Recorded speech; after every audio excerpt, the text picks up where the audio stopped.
Welcome to SCERT Patna Bihar. बच्चों, आज हम कक्षा 3 की अंग्रेज़ी की पाठ्य पुस्तिका से एक कहानी पढ़ने जा रहे हैं जिसका नाम है मुरलीज़ मैंगो ट्री।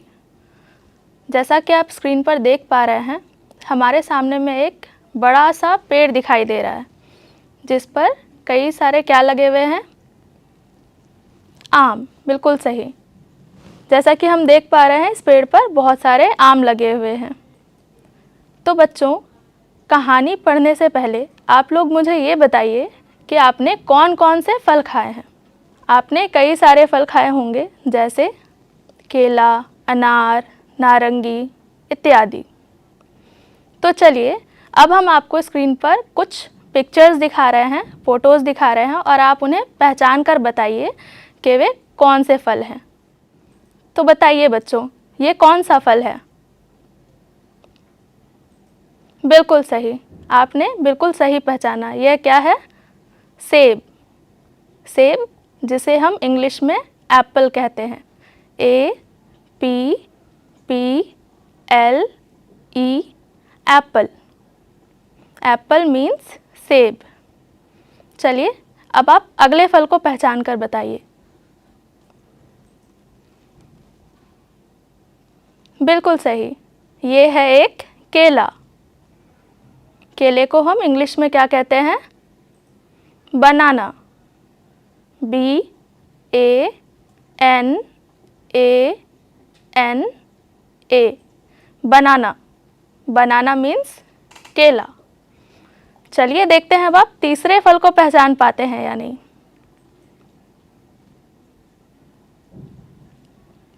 बिल्कुल सही, यह है एक नारंगी। नारंगी को हम इंग्लिश में कहते हैं ऑरेंज। ORANGE,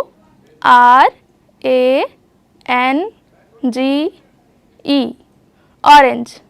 ऑरेंज मीन्स नारंगी या संतरा। चलिए चौथे फल को पहचान कर बताइए।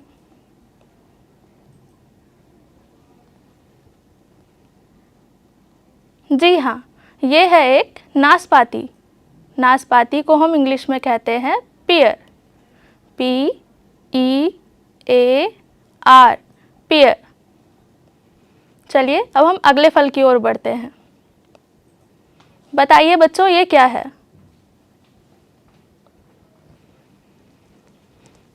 बिल्कुल सही, यह है एक तरबूज। तरबूज को हम इंग्लिश में कहते हैं वाटरमेलन। WATERMELON,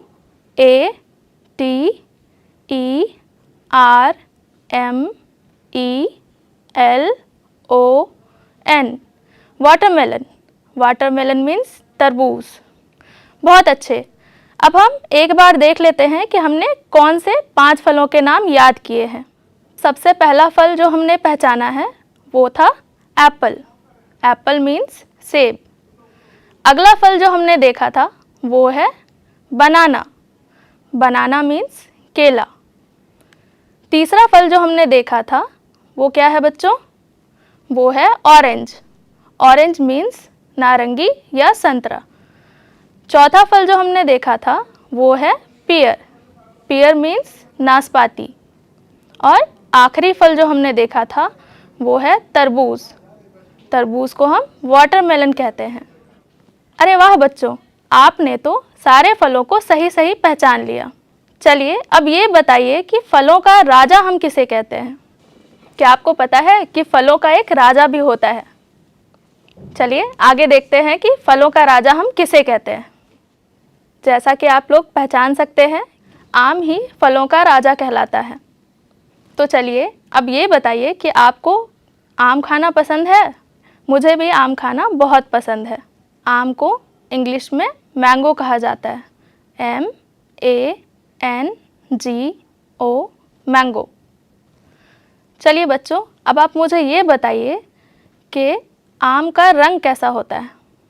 बहुत अच्छे। आम का रंग यहाँ पर पीला दिख रहा है, लेकिन जब आम कच्चा होता है तो वह हरे रंग का होता है। अब आप ये बताइए, आम खाने में कैसा लगता है? आम का स्वाद कैसा होता है? टेस्ट कैसा होता है? बहुत अच्छे। आम हमें खाने में मीठा लगता है, यानी कि mango is sweet in taste. चलिए अब हम कहानी की ओर आगे बढ़ते हैं। कहानी ऐसे शुरू होती है, जैसा कि हम यहाँ पर देख पा रहे हैं, एक छोटा सा बच्चा है मुरली, जिसे बिल्कुल आप लोगों की तरह ही आम खाना बहुत पसंद है। आज हम मुरली की कहानी देखने जा रहे हैं। चलिए अब हम पाठ की ओर चलते हैं। One day Murli ate a mango. One यानी कि एक, डे का मतलब होता है दिन, यानी कि एक दिन। मुरली एट, एट यानी कि खाया। अ मैंगो मतलब एक आम। इस पूरे वाक्य का मतलब है एक दिन मुरली ने एक आम खाया। यहाँ पर ध्यान देंगे बच्चों कि ATE, एट, एट वर्ड जो है वह EAT, ईट का पास्ट फॉर्म है। यानी कि अगर हमने कोई चीज़ अभी खाई है या हम अभी खा रहे हैं तो हम उसके लिए कहेंगे EAT, ईट। लेकिन अगर हमने वही चीज़ कुछ समय पहले खाई थी तो हम वहाँ पर ATE, एट शब्द का प्रयोग करेंगे। आगे है He threw the seed behind his house. He threw the seed behind his house. इसका मतलब है, ही का मतलब है मुरली। यहाँ पर हम ध्यान देंगे बच्चों कि हम मुरली शब्द का प्रयोग बार बार नहीं कर सकते हैं, और जब हम किसी संज्ञा का प्रयोग एक से ज़्यादा बार करते हैं तो हम उसके जगह पर सर्वनाम लगाते हैं। जैसे कि यहाँ पर मुरली के जगह पर ही शब्द का प्रयोग किया गया है। क्योंकि मुरली एक लड़का है, इसलिए हम यहाँ पर ही प्रोनाउन या सर्वनाम का उपयोग करेंगे। यहीं अगर मुरली की जगह पर कोई लड़की होती तो हम उसके जगह पर शी शब्द का प्रयोग करते। ही थ्रीयू, थ्रीयू का मतलब होता है फेंका। द सीड, सीड यानी कि आम की गुठलियाँ या बीज। बिहाइंड हिज हाउस, बिहाइंड यानी कि पीछे, किसके पीछे? घर के पीछे। He threw the seed behind his house, उसने जो आम खाया था उसकी गुठलियों को अपने घर के पीछे फेंका। यहाँ पर हम ध्यान देंगे कि THREW, थ्रू शब्द का प्रयोग किया गया है, जो कि THROW का पास्ट फॉर्म है। यानी कि अगर हमने किसी चीज़ को अभी उठाकर फेंका है या हम अभी फेंक रहे हैं तो उसके लिए हम थ्रो शब्द का प्रयोग करेंगे। THROW, थ्रो, थ्रो मतलब अभी फेंका। और अगर हमने उसी चीज़ को कुछ समय पहले फेंका था तो हम वहाँ पर THREW, थ्रू शब्द का प्रयोग करेंगे। थ्रू का मतलब होता है कुछ समय पहले फेंका। चलिए अब हम कहानी में आगे बढ़ते हैं। Many months later he saw a plant. Many का मतलब होता है कई, मंथ्स का मतलब होता है महीनों, और लेटर का मतलब होता है बाद, यानी कि कई महीनों बाद। ही, देखिए बच्चों यहाँ पर फिर से मुरली की जगह पर ही शब्द का प्रयोग किया गया है।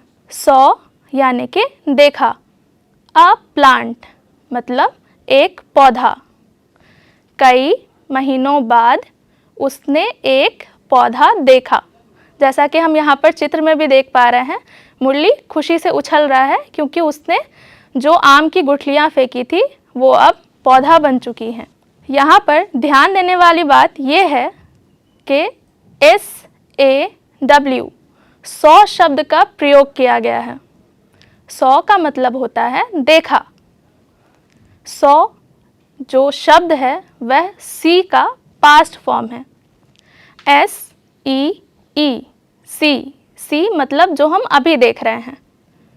जबकि अगर हमने किसी चीज़ को कुछ समय पहले देखा तो हम SAW, सॉ शब्द का प्रयोग करेंगे।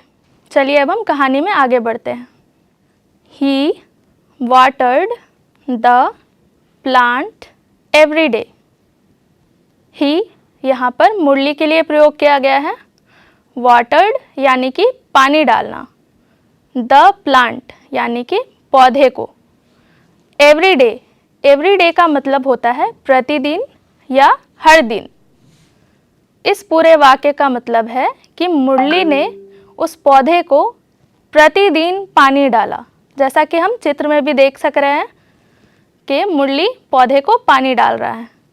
यहाँ पर ध्यान देंगे बच्चों कि WATER, वाटर्ड का प्रेजेंट फॉर्म है, यानी कि अगर हम पौधे में अभी पानी डाल रहे हैं तो वहाँ पर WATER, वाटर शब्द का प्रयोग किया जाएगा।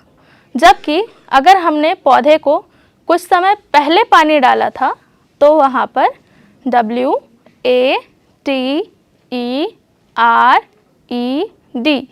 वाटर्ड फॉर्म का प्रयोग किया जाएगा। चलिए आगे बढ़ते हैं।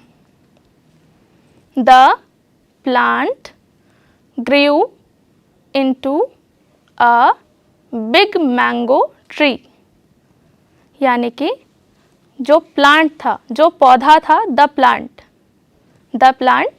ग्रीव का मतलब होता है बड़ा होना, into a big mango tree, यानी कि हमारा जो छोटा सा पौधा था, जो मुरली देखकर बहुत खुश हो गया था, वो अब बहुत बड़े से विशाल से पेड़ में बदल चुका है और वह अब बहुत बड़ा हो चुका है।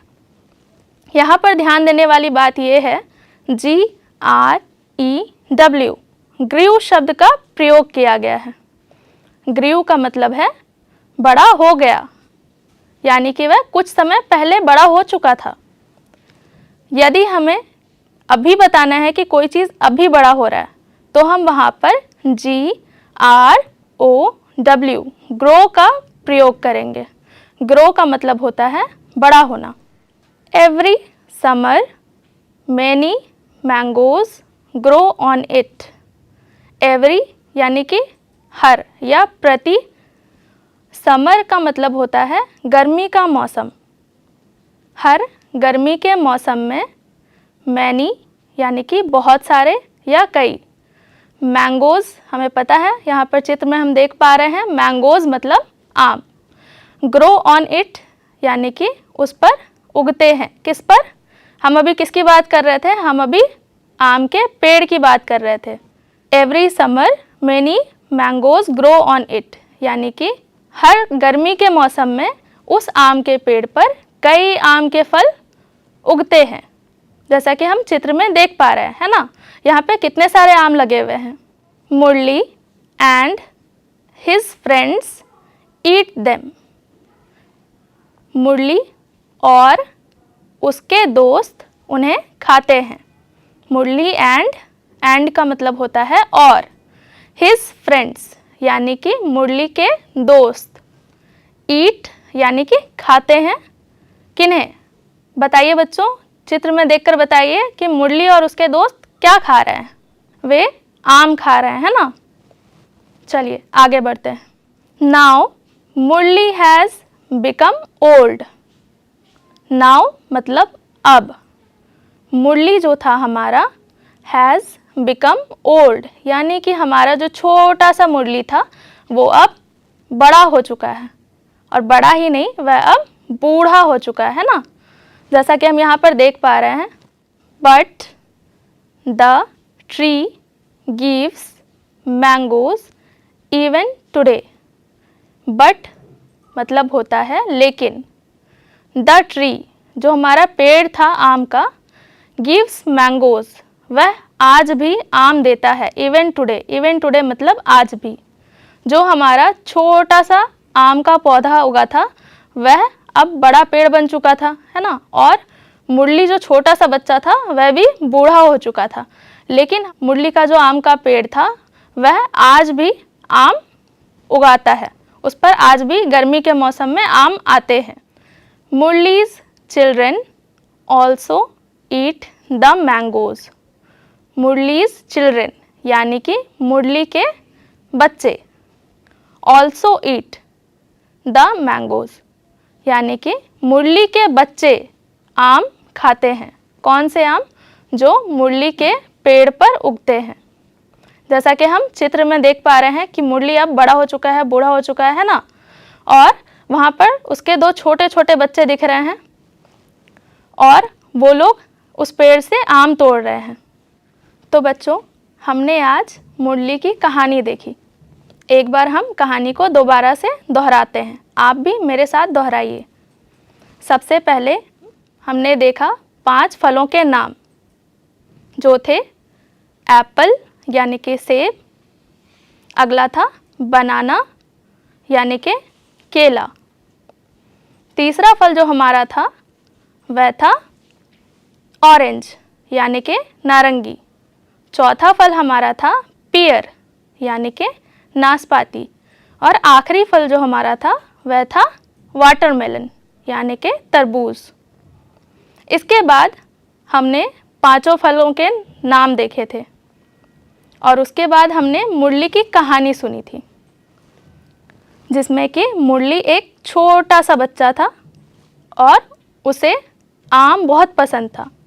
एक दिन उसने आम खाकर आम की गुठली को अपने घर के पीछे फेंक दिया। कुछ दिनों बाद जब वह वहाँ पर गया तो वहाँ पर एक पौधा उग चुका था। धीरे धीरे वह उस पौधे को पानी डालता रहा और एक दिन वह पौधा, छोटा सा पौधा जो था, वह एक विशाल पेड़ बन गया। फिर क्या हुआ? जो हमारा पेड़ था वो हर गर्मी के मौसम में आम देता था और अब मुरली बड़ा हो चुका था, फिर वो बूढ़ा हुआ और उसके बच्चे भी हो गए। लेकिन अब भी हर गर्मी के मौसम में उस पेड़ पर कई सारे आम के फल लगते थे। मुरली उन्हें खाता और अपने दोस्तों को भी खिलाता था। कुछ समय बाद मुरली बूढ़ा हो गया और उसके बच्चे भी हो गए, लेकिन अब भी वह आम का पेड़ कई सारे फल देता था। वह और उसके बच्चे आम को खाकर बड़े आनंदित होते थे। तो बच्चों, आप लोगों को मुरली की कहानी कैसी लगी? मुझे आशा है कि आपको इस कहानी को सुनने में बहुत मज़ा आया होगा। इसके आगे का प्रश्न उत्तर अगले भाग में करेंगे। तब तक के लिए धन्यवाद।